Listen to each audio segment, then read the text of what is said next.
What will happen if I fall into a black hole? Well, I would probably die, or maybe not. A black hole is in fact not a hole and is not black at all. Theoretically speaking, it is an area of space with an incredibly large force of attraction, gravity. It is, however, completely invisible, and so it happens that everyone calls it black. In general, it works like a huge, spherical, super space vacuum cleaner that sucks in everything that falls past its event horizon, the so-called boundary where outer space ends and the black hole begins. Even a photon of light, which as you may know is the fastest particle in the universe, cannot resist its attraction.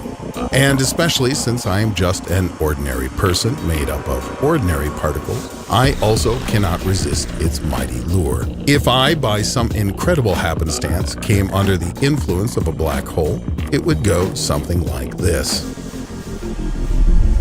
If I fell feet first towards the event horizon of the black hole, my head, being farther away, would be attracted much more weakly than my feet, which would be closer. This is not good.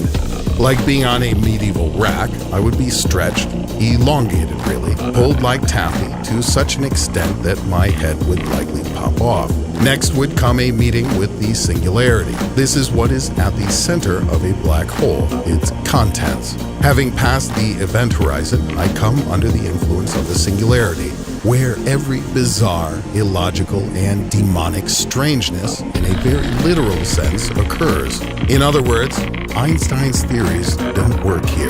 There are no laws and no rules. All of our usual understandings of space and time cease to exist. This is something quite different, not of this world.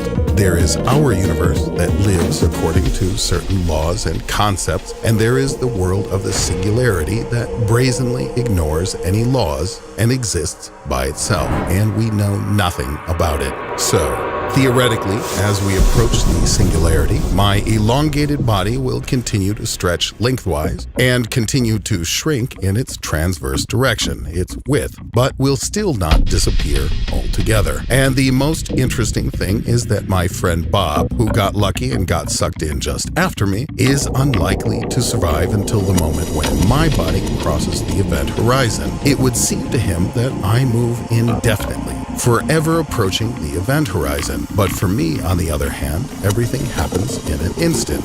But that is not all. This scenario of my death will be relevant if what I'm interested in is the most common type of black holes. The event horizon, by the way, is also called the Schwarzschild radius, named after the scientist who first described this object with a mathematical formula. And yet, there are also special black holes. For example, a Reissner-Nordstrom black hole is also charged, and having an electric charge is known for rotating. I'll have to rewrite the whole scenario of my death if I find one of these holes. For example, the singularity in a charged black hole does not attract, but rather repels objects. What does that mean for me? Everything will be, once again, as before. My body will rush through the event horizon at a frenzied pace, constantly accelerating and stretching like chewing gum. Having passed the event horizon, I will come upon another, a second horizon. I will still speed up, moving towards it, but as soon as I pass this second inner horizon, the singularity, instead of sucking, will start to push me away quite vigorously. In the end, what's known as a white hole will spit me out in some other universe. And you may say, what? But yes, if there are black holes, then there may well be white holes. A white hole is pretty much the same as a black one, but reversed. It does not absorb, but only emits stuff from itself. You enter a black hole in your world and come out the white one in another. One minor problem is that you will not be able to return back to the world from whence you came, although it really makes no difference at this point, as you are unlikely to have survived such a journey anyway, as you have probably already been reduced to a long, thin stream of elementary particles. So, in this sense, it turns out that, theoretically at least, there is such a thing as teleportation. There very well could be black hole-white hole pairs in our multiverse that serve as one-way doors between universes. That is, the same hole is simultaneously black in our world and white in another. This nonsense is also sometimes called wormholes with teleportation, or black and white holes. Non-trivial topology explains the unusual properties of unusual black holes, through which, in fact, this universal tunnel is obtained. And so we gradually come to the conclusion that ordinary black holes and unusual ones exist, in theory. They have special properties that seem to be able to teleport you to another universe, these so-called black and white holes. And what about in practice? Nothing.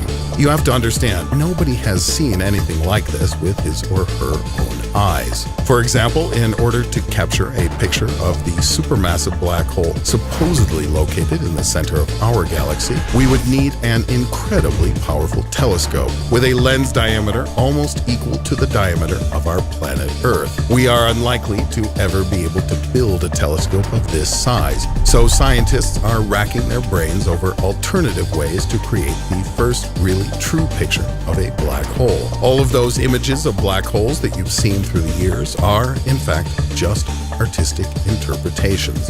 That is, they are the vision of some particular artist and do not necessarily correspond to reality at all. Despite the absence of real pictures, scientists today are more confident than ever that black holes do really exist. In all, about 50 objects have so far been found in our galaxy that behave like black holes. The mysterious thing in the center of our galaxy is the most likely candidate for the role of a black hole. It has a mass of about 4.3 million solar masses, and the radius of the event horizon is about 1 million kilometers. Something in the center of the famous massive quasar M87 is another illustrious candidate for the role of a black hole. Its mass is estimated at about 4 billion solar masses, and the corresponding radius of the event horizon is about 1 billion kilometers. So it is more than likely that black holes do in fact exist, and more scientists are trying to prove this. But black and white holes, or wormholes, on the other hand, are something more rare and more mysterious than even unicorns or elves.